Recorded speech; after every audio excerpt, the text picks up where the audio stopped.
Me and my ex, Dana, have been together for 7 years, and I knew that she was bisexual from the beginning, and she openly told me about her past relationships with girls, but I never cared because it wasn't a problem at all. We never had any big fights or arguments, just small things, and we always sorted out everything. So after 7 years of relationship, I decided that it was the right moment to ask the big question because we were deeply in love, financially stable, and already living together, so for me, it was the right time. I prepared everything to make it as romantic and unique as I could, and when I made her the final question, she hesitated but then said yes. There the problem started because I didn't understand why there was hesitation, and I asked her, but she only replied, I was nervous, so I gave up. We told this to her parents. Mine died when I was 20 and my little sister died when she was 17 in a car accident, and our friends, but even here, some things were off because her parents were faking to be happy, and I didn't understand why while our friends were super happy and were already telling us ideas for our wedding. 4 months passed by, and we were planning our wedding when the day came up. I came back home from work, and she was waiting for me with her bags ready. I asked her what was going on. She told me, listen, I know that this is going to be hard for you, but I'm not bi, I'm lesbian. My parents knew this for 2 years, and this is why they weren't happy and were faking it. Please, I beg you to not make it difficult and just let me leave. Don't cry, don't beg me, and don't scream. Let's just let things go like adults. And then she drove away. I was standing there on my feet for like an hour in shock because I couldn't believe it. We passed by getting married to Dana, who came out like a heartless and cold girl that I couldn't recognize. The worst thing comes now because 3 months passed by that day, I canceled the wedding, and literally no one ever texted me or called me, asking me how I was, if I was fine, if I needed something, just nothing. Not her parents, not her, she blocked me that day, and not even our friends. No one gives a fuck about me at all. In these 3 months, I was hospitalized 3 times because I lost weight, 15 kilograms, and had insomnia.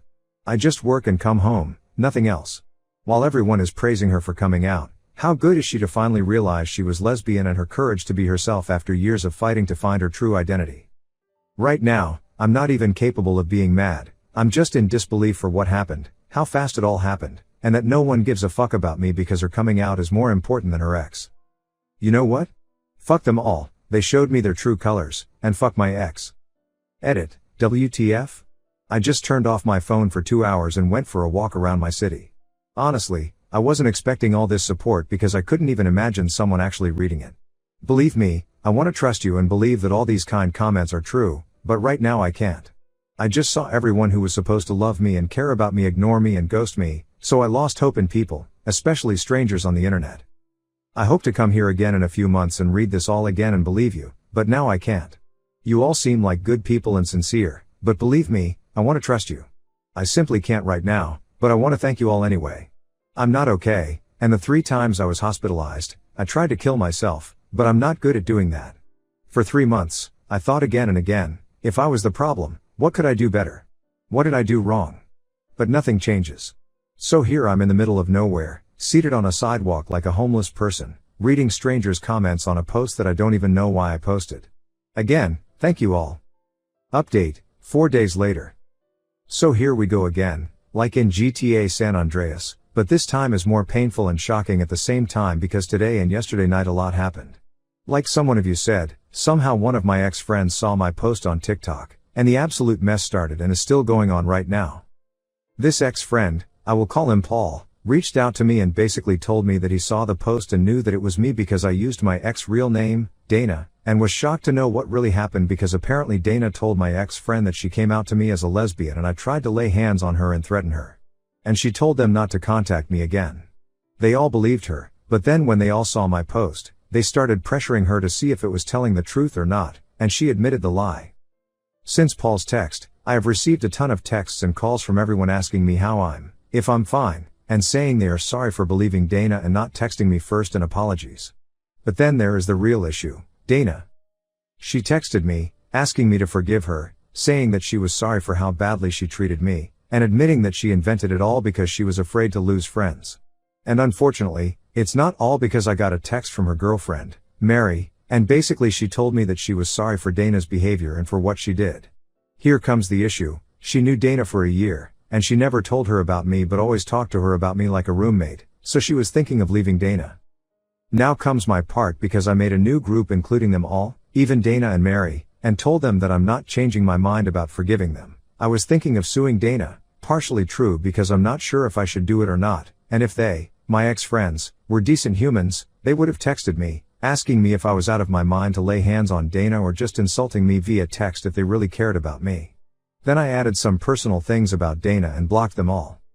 My blocking method isn't working because they are continuing to harass me with texts and calls from other numbers and even making other people call and text me. Crazy shit is happening, and I really still can't believe this mess. I'm thinking that it's all a nightmare and I need to wake up, but unfortunately, it's all fucking true. Then the other thing is that finally I saw a therapist today, a few hours ago, and I don't like to admit it, but I cried a lot because for her, the therapist, I never worked on my parents' and my sister's deaths, and then this thing with my ex added made me explode, so it's going to be a very long journey, and I hope to reach a point. I already had the number of the therapist there on my table in the kitchen but never called, but this time I did, and hopefully it will help. So this is all, and I hope to update you not so quickly as now but when I feel better. So again, thank you all, and hopefully I will update you in better times. P.S. To all the people that are following me, I want to say thank you, but my life is pretty boring, and I don't think to post anything else, so you're not obligated to follow me. Then to the people that wrote me privately, thank you all, and be sure that I read all your messages and appreciate them, so thank you too. I am refusing to sleep in the servants' quarters of my fiancé's mansion. He wants to end things. I, 22F, am a working-class woman who was raised by a single mother in a council flat. Throughout my life, I was surrounded by people from a similar background, so I never felt self-conscious about money until I started dating my fiancé, 27M, who comes from a very upper-class family. He is a very kind man who has done his best to make sure his parents aren't judgmental about my background, but I can't help but feel like I'm not a part of the family. My in-laws have been courteous with me, but in a backhanded manner, constantly telling me that I'd done well for myself despite my upbringing. I have a younger sister, 9F, who has been in my care since our mother overdosed. My fiancé gets along well with her and is happy to help me take care of and raise her. His parents, 54F, 60M, own a very large estate in the countryside, where they spend their summers. It's a gorgeous 18th century home that looks like it belongs in a fairy tale. I had stayed over a few times, sleeping in my fiancé's room, but my sister had never been since she wasn't permanently living with me back then. My fiancé and I will both be staying there this summer, but we haven't yet made an arrangement for where my sister will sleep. The estate has 4 spare bedrooms that once belonged to my fiancé's deceased older siblings who'd passed away over a decade ago. I tried to discuss this with my in-laws, asking them if my sister could stay in one of their bedrooms when she came over this summer, but they abhorred my request, claiming they didn't want to ruin the sentimental memories associated with their dead children. I asked them if there was anywhere else my sister could stay, and they said the only spare bedroom they had was in the basement, which had once been the servants' quarters. It had been renovated and modernized, but it was distinctly different from the rest of the house. It was very bare and plainly decorated, while the upstairs part of the house looked like a set from a period drama. I tried to explain that my sister is going through a hard time as it was. The least they could do was not make her feel excluded by her own family. They said that it was their mansion, their rules, and if I didn't want my sister to feel excluded then I might as well go stay in the servants' quarters with her. I tried telling them that the estate had been in their family for so long that every room once belonged to a dead person and it was useless to try and banish people from using half the house. Our discussion quickly turned into an argument, where they said I should be grateful they're allowing my sister to stay at all, and I ended up calling them stuck up and privileged. Ida?